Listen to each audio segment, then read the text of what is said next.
दोस्तों जय मसीह। आप सभी का प्रभु यीशु मसीह के नाम में बहुत बहुत स्वागत है फिर एक और बार 5 minutes Bible study with pastor Dharmraj के इस प्रोग्राम में। दोस्तों आगे बढ़ने से पहले आपको जल्दी से याद दिला दो कि मेरे चैनल को अगर आपने अभी तक सब्सक्राइब नहीं किया है तो जल्दी से सब्सक्राइब कर लें, आइकन बेल प्रेस कर लें, क्योंकि जब मेरे मैसेजेस अपलोड होते हैं यूट्यूब पे तो उसकी नोटिफिकेशन आपको मिलती रहेगी और आप लोग उसको देख पाओगे।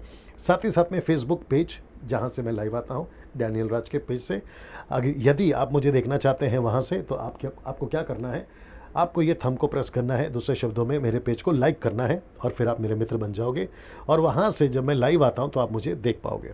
मसीह मंथन बैठक व्हाट्सएप ग्रुप दोस्तों ऑलरेडी स्टार्ट हो चुका है, जिसकी तादाद अगर मैं गलत नहीं हूँ अभी तक 1000 के आसपास लोग पहुँच चुके हैं। इनका मकसद क्या है इनको जोड़ने का, ये मसीह मंथन बैठक क्या है, इसकी घोषणा वीडियो अगर आपने देखी होगी तो समझ गए होंगे, नहीं देखी है तो देख लीजिएगा। ये गलत शिक्षाओं के प्रति एक मुहिम हम शुरू करने जा रहे हैं मुंबई के अंदर, भारत के अंदर। लॉकडाउन जैसे ही ख़त्म होगा पहली बैठक मुंबई से होगी और जितने मेंबर्स हैं उन सबको इकट्ठा किया जाएगा, उनको ट्रेन किया जाएगा, सिखाया जाएगा कि गलत शिक्षाओं को कैसे पकड़ें, कैसे उसको रोकें और अपने अपने तरीके से या अपने अपने लेवल पे आप लोग कैसे काम कर सकते हैं। मकसद यह है कि 22वीं पीढ़ी को मसीह या मसीहत साफ़ सुथरा पहुंचा सके, बाइबल को ठीक से उन तक पहुंचा सके, ये मेरा मकसद है। साथ ही साथ में दोस्तों आपको करना क्या है कि इनमें से किसी एक नंबर पे कॉल करना है और मसीह मंथन बैठक व्हाट्सएप ग्रुप में ज्वाइन होना है। याद रखिए कॉल करने की जो समय सीमा है सुबह 10 से रात को 9 बजे तक ही है और इनमें से अगर कोई कॉल नहीं उठाता है तो एक मैसेज ड्रॉप कर दें ताकि आपको कॉल बैक कर सके। दोस्तों ये 2 स्लाइड आपको दिखाऊंगा। पहला ये जो कि कहता है मिल्क ड्रिंकिंग क्रिश्चियंस, मेरे वीडियोस मेरे प्रचार ऐसे क्रिश्चियंस के लिए नहीं है जो अभी बच्चे हैं मात्र दूध पी रहे हैं, दूसरे शब्दों में बॉर्न अगेन अभी अभी फ्रेश हुए हैं या फिर अभी अभी आए हैं और वो परिपक्व नहीं हुए हैं, बाइबल की जानकारी नहीं है और बहुत सारी चीज़ों को नहीं समझते, तो ऐसे लोग मेरे वीडियोस को ना देखें। यदि देखना चाहते हैं तो चुपचाप से देखें बिना कोई उल्टा सीधा कमेंट्स करें, क्योंकि अविश्वासी लोग देखते हैं उनको ठोकर लग सकती है। साथ ही साथ अधूरे ज्ञान के सेवक या दूसरे डिनोमिनेशन या दूसरे पास्टर जिनका डॉक्ट्रिन अलग है, मुझसे मैच नहीं करता, ऐसे लोग भी मेरे वीडियोस को ना देखें, क्योंकि हो सकता है कि मेरे वीडियोस को, मेरे प्रचार को या मेरे स्टेटमेंट्स को जो मैं वचन के कॉन्टेक्स्ट में रखता हूँ उनको ठेस लगे और वो उल्टा सीधा कमेंट्स करें और दूसरे लोग जब देखें। इसलिए उनको भी मेरी सलाह है, यदि देखना है तो चुपचाप से देखें। ये वाला जी, यदि देखना है तो चुपचाप से देखें। चलिए दोस्तों आज का विषय आपके बीच में रखने जा रहा हूँ। आज का विषय दोस्तों बहुत दिलचस्प है। आपने खैर यूट्यूब वालों ने ऊपर जो पोस्ट है देख लिया होगा। आज का विषय है 12 ज़रूरी बातें। मैं रिपीट करता हूँ, 12 ज़रूरी बातें जो हर विश्वासी को जानना ज़रूरी है। दोस्तों मैं इस वक्त में आपके बीच में आकर बात करूँगा 12 ज़रूरी बातें। सबसे पहले क्या है, मैं अभी हटूँगा फिर वापस आऊँगा और आपसे डायरेक्ट बात करूँगा। मैं रिपीट करता हूँ, आपसे मैं डायरेक्ट बात करूंगा। आज का वीडियो थोड़ा डिफरेंट है या डिफरेंट तरीके से मैं आऊँगा, मुझे नहीं पता कितना टाइम जाएगा, लेकिन ये जो 12 बातें हैं बहुत इंपॉर्टेंट है। एक एक टॉपिक के ऊपर या एक एक पॉइंट के ऊपर मैं काफ़ी देर बात नहीं करूँगा। ये ऐसा है जिसको हम कह सकते हैं कि चलते चलते जब कोई किसी से बात कर रहा होता है ना, यार ये क्या है सवाल करते हैं ना, ये बिल्कुल वैसा होगा। तो आप लोग जब इसको देख रहे होंगे तो समय सीमा जो है मैं रखूंगा एक एक पॉइंट के ऊपर, ज़्यादा लंबा नहीं खींचूंगा क्योंकि मैं सब टॉपिक पे ऑलरेडी बात कर चुका हूँ। उसकी वीडियोस आप लोग यूट्यूब पे देख सकते हैं। तो सबसे पहला टॉपिक जिस पे मैं बात करूँगा वह है क्या हमें मूसा की 10 आज्ञाओं का पालन करना है। मैं रिपीट करता हूँ, क्या हमें मूसा की 10 आज्ञाओं का पालन करना है। जी दोस्तों इस विषय पे मुझसे काफ़ी लोग सवाल पूछते हैं। मैं इसको ऑलरेडी प्रचार कर चुका हूँ। जब कभी भी हम ओल्ड टेस्टमेंट पढ़ते हैं, मूसा की 5 किताबें जिसको कहते हैं तोरा, उसमें परमेश्वर यहोवा ने विशेष करके हिदायत दी थी कि 10 आज्ञाओं का पालन कंपलसरी कराया जाए और 10 आज्ञा ये खुद परमेश्वर ने अपने हाथों से लिखी और मूसा को दी। ये बात हम बाइबल में या तोरा में पढ़ते हैं। 5 किताबें, उत्पत्ति, निर्गमन, व्यवस्था, गिनती, व्यवस्था, विवरण, उसमें हम पाते हैं। लेकिन जब हम न्यू टेस्टमेंट में आते हैं, जब हम यीशु में आते हैं जहाँ पर लिखा है कि अनुग्रह आ गया, पहला यूहन्ना की किताब उसका पहला अध्याय वचन 16 और 17 में, तो मूसा ने व्यवस्था लाया, यीशु ने अनुग्रह लाया। तो क्या अनुग्रह के युग में यानी आज, क्या ये जो नियम है 10 आज्ञा, क्या इसको फॉलो करना कंपलसरी है? बड़े ध्यान से सुनना, आपको इसमें बैलेंस होना बहुत ज़रूरी है। अगर कोई कहता है क्योंकि व्यवस्था में लिखा है इसलिए इसको फॉलो करो, तो ये गलत है। देखिए, परमेश्वर का हर वचन, जब तक यीशु नहीं आता, जब तक पृथ्वी पे कलीसिया है, परमेश्वर का हर वचन, वो चाहे ओल्ड का हो या न्यू का हो, परमानेंट है, लाभदायक है, हमेशा के लिए। लेकिन अगर कोई ये सिखाता है, अगर इसको फॉलो नहीं किया तो आपका उद्धार नहीं हुआ। अगर इसको फॉलो नहीं किया तो आप अभी तक विश्वासी नहीं है। अगर इसको फॉलो नहीं किया, 10 आज्ञा आप सभी जानते हैं, जिसको 2 टुकड़ों में बांट सकते हैं, एक परमेश्वर के प्रति और एक मनुष्य के प्रति। परमेश्वर से प्रेम करना, मनुष्य से प्रेम करना, जिसको यीशु बखूबी बता चुके हैं। 10 से कई ज़्यादा और भी सब्जेक्ट है। अगर कोई ऐसा सिखाता है कि इसको फॉलो नहीं किया आप विश्वासी नहीं है, आप स्वर्ग नहीं जाओगे, तो ये गलत हो जाएगा। 10 आज्ञाओं को मानो। और मैं तो कहता हूं कि 10 आज्ञा क्यों, जितनी भी आज्ञाएं हैं न्यू टेस्टमेंट में, ओल्ड टेस्टमेंट में, जो व्यवस्था से हटकर है, परमेश्वर के प्रति बात करना, इसलिए लिखा है ना, परमेश्वर के मुख से निकलने वाला हर एक वचन ये आपके लिए है। लेकिन कॉन्टेक्स्ट को भी देखना है। जो परमेश्वर खुद कहता है ना, पत्थर से मार दो, दांत के बदले दांत तोड़ दो, ओल्ड टेस्टमेंट की बात कर रहा हूं। ये वचन आज हम लोग फॉलो नहीं कर सकते। वैसे ही मैंने कहा ना, आपको बैलेंस होना होगा। मैं इसके ऊपर प्रचार कर चुका हूं, इसको और ज़्यादा नहीं खींचूंगा। अगर कोई सिखाता है कि व्यवस्था का नियम है इसलिए पालन करना है, तो ये गलत हो जाएगा। अगर आपको परमेश्वर से प्यार है, आप सिर्फ यही नहीं, परमेश्वर के हर वचनों का पालन करोगे। न्यू टेस्टमेंट में 27 किताबें हैं, आप उसको फॉलो करोगे। ठीक है, तो ये रहा पहला, 10 आज्ञाओं को बैलेंस करना बहुत जरूरी है। और अगर कोई कहता है कि इसको नहीं पालन किया, जैसे कैथलिक सिखाते हैं, तो उनके कॉन्सेप्ट से ये गलत हो जाएगा, यहूदी के कॉन्सेप्ट से ये गलत हो जाएगा। हम प्रभु से प्यार करते हैं, हम परमेश्वर के हर आज्ञाओं को मानेंगे। 10 ही क्यों, पूरी वचन को मानेंगे कॉन्टेक्स्ट के साथ में ना। दूसरा, ये रहा दूसरा 12 में से, क्या हमें दशमांश देना चाहिए। मैं रिपीट करता हूं, क्या हमें दशमांश देना चाहिए। तो दोस्तों, इसके ऊपर भी कई लोग सवाल पूछते हैं। मैं इसके ऊपर भी वीडियो बना चुका हूं, इस विषय के ऊपर बहुत सारा, किसको देना है, कब देना है, कैसे देना है ना। अगर कोई कहता है क्योंकि व्यवस्था में लिखा है, मलाकी 3:10 में, इसलिए देना है, इसका डर दिखाकर दशमांश दोगे तो आशीष है, नहीं दोगे तो श्राप है, ऐसे कॉन्सेप्ट के साथ अगर कोई पास्टर, कोई चर्च, कोई प्रीचर, ऑनलाइन जो भी अगर सिखाता है तो गलत है। आप प्रभु से प्यार करते हैं, आप 10 क्यों दोगे? आप अपना पूरा जीवन दोगे। आप प्रभु से प्यार करते हो तो 10 क्यों दोगे? आप 20 दोगे, 30 दोगे, 40 दोगे, 50 दोगे, 10 के पीछे क्यों पड़े हुए? इसका डर दिखाकर दशमांश नहीं दिया, श्राप आएगा, ब्लेसिंग आ जाएगी, दोगे तो, नहीं देगा तो श्राप आएगा। ऐसे कॉन्सेप्ट से बचें, ऐसी विचारधारा के लोगों से बचें, और आपको किसी बंधन में आके पैसा नहीं देना। याद रखिए, पौलुस कहता है 2 कुरिन्थियों उसका 9वां अध्याय वचन 7 में, वो कहता है मैं हर्ष से दूंगा, मैं अपने मन से दूंगा, किसी के दबाव से नहीं दूंगा, परमेश्वर को प्यार करता हूं इसलिए दूंगा। तो ये कॉन्सेप्ट भी यहां पर जो है आपको समझ में आ गया होगा।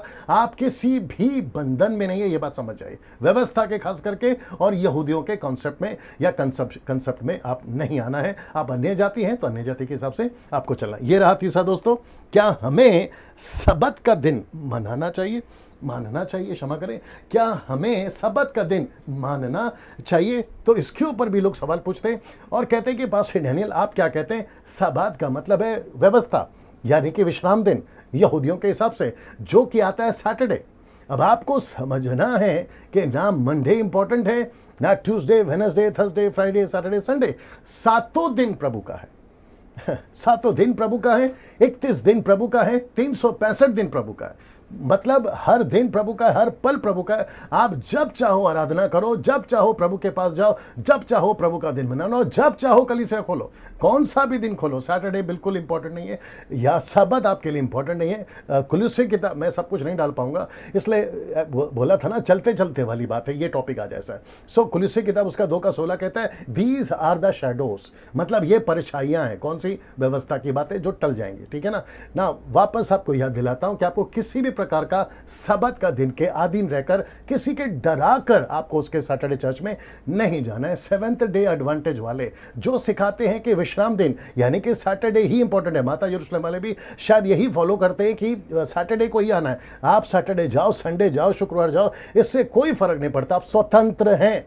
मैं रिपीट करता हूं, आप स्वतंत्र हैं। आप कोई भी दिन कहीं पे भी आसमान के, खुले आसमान के नीचे आप जब चाहे जैसा चाहे प्रभु की आराधना कर सकते हैं, क्योंकि परमेश्वर आपके अंदर है, उसकी उपस्थिति आपके अंदर है। इस बात को आपको समझना होगा ना। दोस्तों ये रहा चौथा, क्या रविवार का दिन ही सही दिन है आराधना का? जी दोस्तों रिपीट करता हूं, क्या रविवार का दिन ही सही दिन है आराधना करने का? इसके ऊपर भी लोग सवाल पूछते हैं।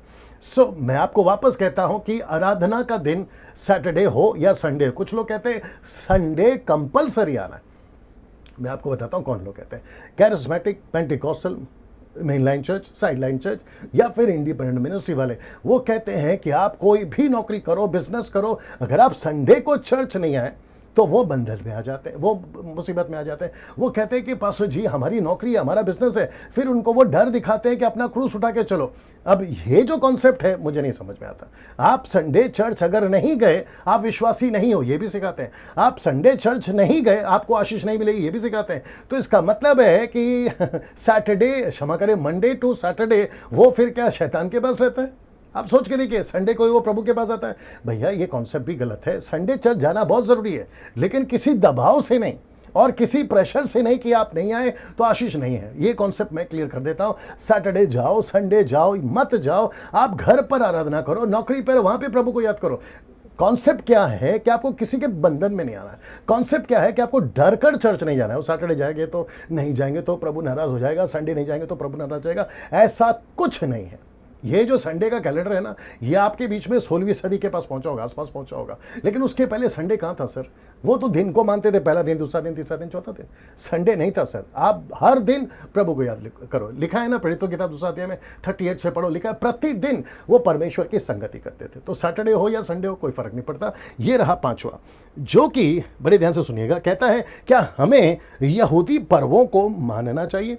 वापस कहता हूं, क्या हमें यहूदी पर्वों को मानना चाहिए? इसका मतलब है अगर आप अन्य जाति हैं, आप यहूदी नहीं हैं, तो यहूदी का कोई भी फेस्टिवल, जो कि आजकल कुछ बुद्धिजीवी लोग सिखा रहे हैं, जिसको मैं कहता हूं अधूरे ज्ञान के लोग, खुद भी अंधे हैं, दूसरों को भी गड्ढे में डाल रहे हैं। वो कहते हैं कि यहूदियों का पर्व मनाना चाहिए।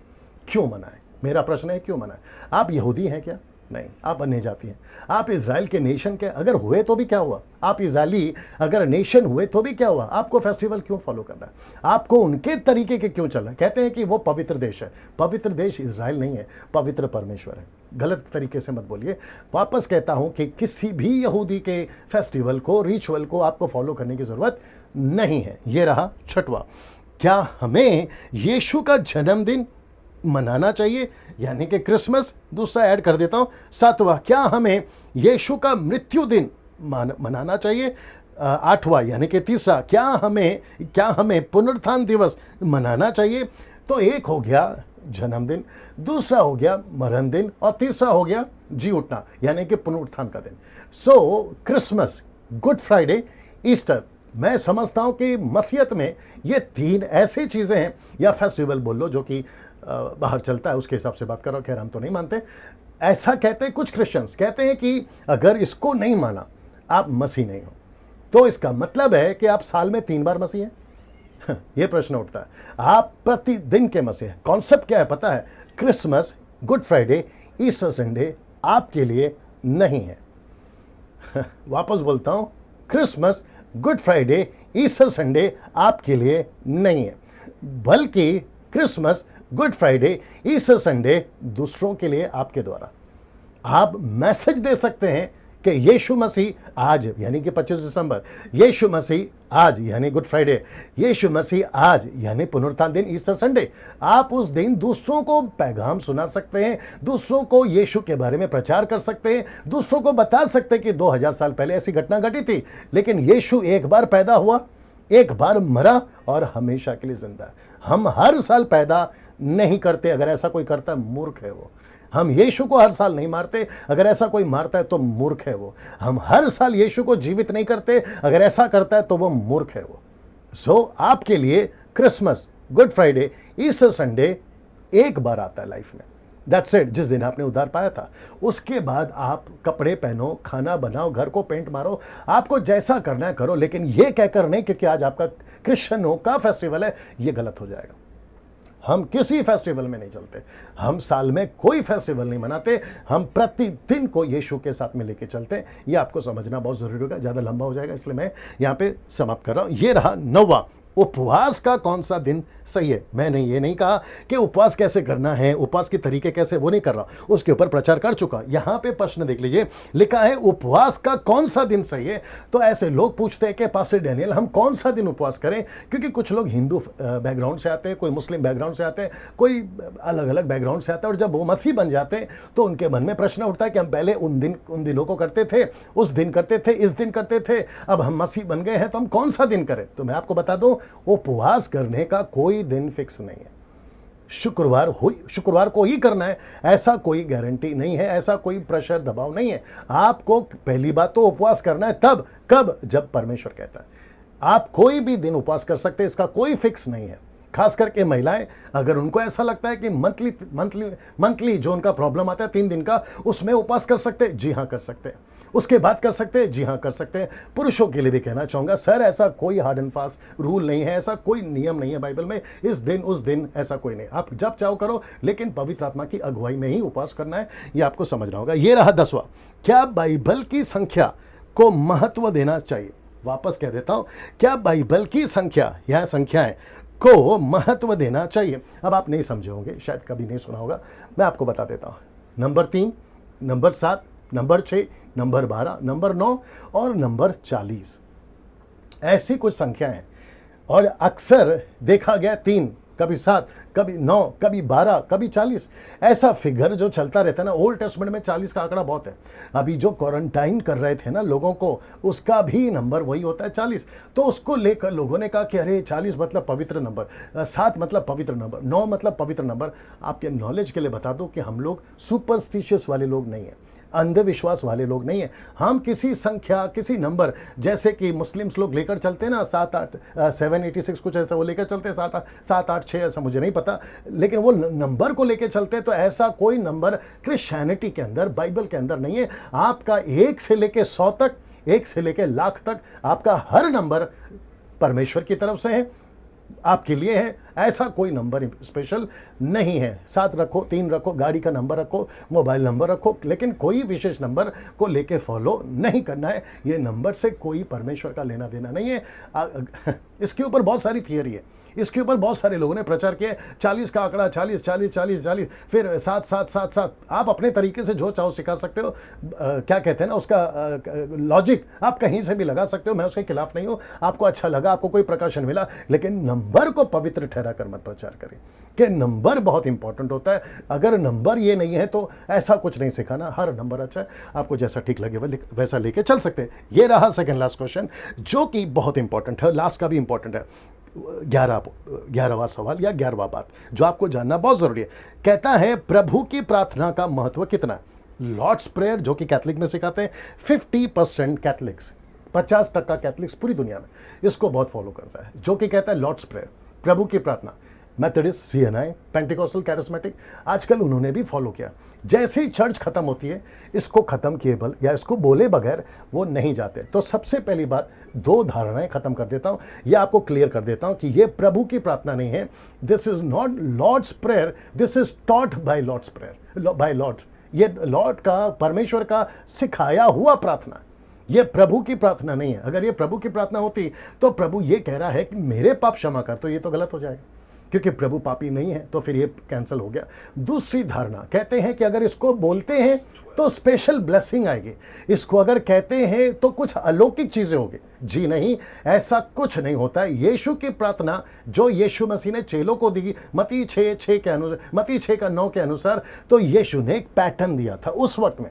लेकिन रोमियोस का 8वां अध्याय वचन 26 कहता है, जब पवित्र आत्मा आपके अंदर है तो वो आपको सिखाएगा कि प्रार्थना कैसी करनी है, क्योंकि हम नहीं जानते, ऐसा बोलता है। सो इसका मतलब है कि हमें पवित्र आत्मा के तरीके से चलना है, पवित्र आत्मा की प्रार्थना के तरीके से चलना है। ये प्रार्थना करना गलत नहीं है, मैं नहीं बोल रहा हूं, मैं ये नहीं कह रहा हूं कि पूरा गलत है, नहीं, लेकिन इसको पैटर्न बना के चलना गलत है, इसको नियम बना के चलना गलत है, रूढ़िवादी में नहीं चलना है। आप स्वतंत्र हैं, आपको जैसे अभी मैं बात कर रहा हूं ना आपसे, आप जैसे अपने बच्चों से, दोस्तों से बात करते हैं, परिवार से बात करते हैं, वैसे आप अपने प्रभु से बात कर सकते हैं। ये रहा 12वां आखिरी, जी बहुत इंपॉर्टेंट है, कलीसिया यानी कि डिनोमिनेशन और यीशु तो ऊपर लिखा है कलीसिया या यीशु, तो कलीसिया से मेरा मतलब है डिनोमिनेशंस। अब जरा ध्यान से सुनिएगा, कुछ लोग कहते हैं कि यीशु को मैं पा लिया, अब आगे क्या? तो कहते हैं कि आपको कलीसिया जुड़ना है, कलीसिया से जुड़ना है। गलत नहीं है, बहुत जरूरी है। मैं भी कलीसिया का पास्टर हूं, मैं भी लोगों को कलीसिया में जोड़ता हूं, लेकिन एक धारणा गलत है। क्या है मैं आपको बताता हूं। यीशु को ढूंढते ढूंढते वापस कहता हूं, ध्यान से सुनना, यीशु को ढूंढते ढूंढते हम पहुंच जाते हैं चर्च। जब हम चर्च पहुंचते हैं तो वो चर्च ने हमें किससे जोड़ना है? यीशु से। लेकिन आपको पता है 90% क्या होता है? यीशु को ढूंढते ढूंढते कोई भी बंदा, कहीं का भी बंदा, जब वो चर्च पहुंचता है तो उसको चर्च में यीशु कम दिखता है, चर्च में पास्टर ज़्यादा दिखता है, पास्टर के रूल्स ज़्यादा दिखते हैं, पास्टर के तरीके ज़्यादा दिखते हैं, और पास्टर का डर ज़्यादा दिखता है, चर्च का डर ज़्यादा दिखता है। और चर्च में ऐसा करना, ऐसा नहीं करना, ऐसे आना, वैसे नहीं आना, आपको ये करना है, आपको ये नहीं करना है। तो वो बंदा कहता है अच्छा ये है यीशु, तो पूरी जिंदगी उसको असली यीशु तो नहीं मिलता चर्च में, लेकिन उसको चर्च में चर्च के तरीके का यीशु मिलता है, और ऐसे ही करते करते बंदे मर जाते हैं। ये जो पॉइंट है बहुत इंपॉर्टेंट है, इसके ऊपर फिर कभी खुलकर वीडियो बनाऊंगा, लेकिन अभी फिलहाल चलते चलते वाला वीडियो है ना, ये ऐसा वाला है। तो आपको बता दूं कि यीशु को फॉलो करो। वो चर्च में, वो चाहे कोई भी चर्च हो दुनिया का, मैं सबकी बात कर रहा हूं, अगर उस चर्च में आपको असली यीशु नहीं मिल रहा है, असली बाइबल का यीशु नहीं मिल रहा है, वो चर्च गलत है। आप यीशु के पीछे चले थे, यीशु के पीछे ही चलना है। मैं भी यही सिखाता हूं मेरे चर्च को। अब जितने बुद्धिजीव पास्टर्स अगर देख रहे होंगे, अधूरे ज्ञान के सेवक अगर देख रहे होंगे, उनको भी समझना है कि सर चर्च आपका नहीं है, पुलपिट आपका नहीं है, बाइबल आपकी नहीं है, और चर्च के मेंबर वो चाहे 10 हो या 10 लाख हो, वो आपकी जागीर नहीं है, वो यीशु के लोग हैं। इसलिए यीशु ने क्या कहा? मेरी भेड़ मेरी आवाज़ सुनेगी। तो चर्च के पुलपिट पे संडे हो या सैटरडे, कोई भी दिन करो, लेकिन यीशु की आवाज़ सुनाओ। मैं ये आपके बीच में रख रहा हूँ। तो दोस्तों, यहाँ पे मैं वीडियो को समाप्त कर रहा हूँ। अगले वीडियो के साथ फिर मुलाकात होगी। तब तक के लिए आप लोग अपना ख्याल रखिएगा, वीडियो को शेयर करिएगा, दूसरों तक पहुँचाइएगा, और याद रखो यीशु मसीह का प्रचार जो मैं करता हूँ पैसे कमाने के लिए नहीं करता, नाम कमाने के लिए नहीं करता। परमेश्वर ने मुझे बहुत कुछ आशीष दी हुई है। मेरा मकसद है यूनिवर्सल कलीसिया है, सर्वव्यापी कलीसिया है, यीशु की कलीसिया, मिलकर हम एक और हम आपस में भाई बहन है। अगर कोई ऐसा कहता है कि यूट्यूब का वीडियो मत देखो, डैनियल राज का वीडियो मत देखो, तो मैं उसको कहना चाहूँगा कि सर एक काम कर दो, फिर चर्च में अनाउंसमेंट कर दो कि मैं ही सच्चा पास्टर हूं, मेरी कलीसिया ही सच्ची कलीसिया है, बाकी सारे पास्टर गलत हैं, बाकी सारी कलीसिया गलत है, ऐसा डिक्लेयर कर दिया अपने चर्च के मेंबर को। तो फिर मैं समझता हूं आपके चर्च भी समझदार है और वो समझ जाएंगे कि उनका पास्टर क्या कर रहा है। चलिए दोस्तों, यहां पे वीडियो को समाप्त कर रहा हूं। अगली वीडियो के साथ फिर मुलाकात होगी। प्रभु आपको बहुत आशीष दे। जय मसीह।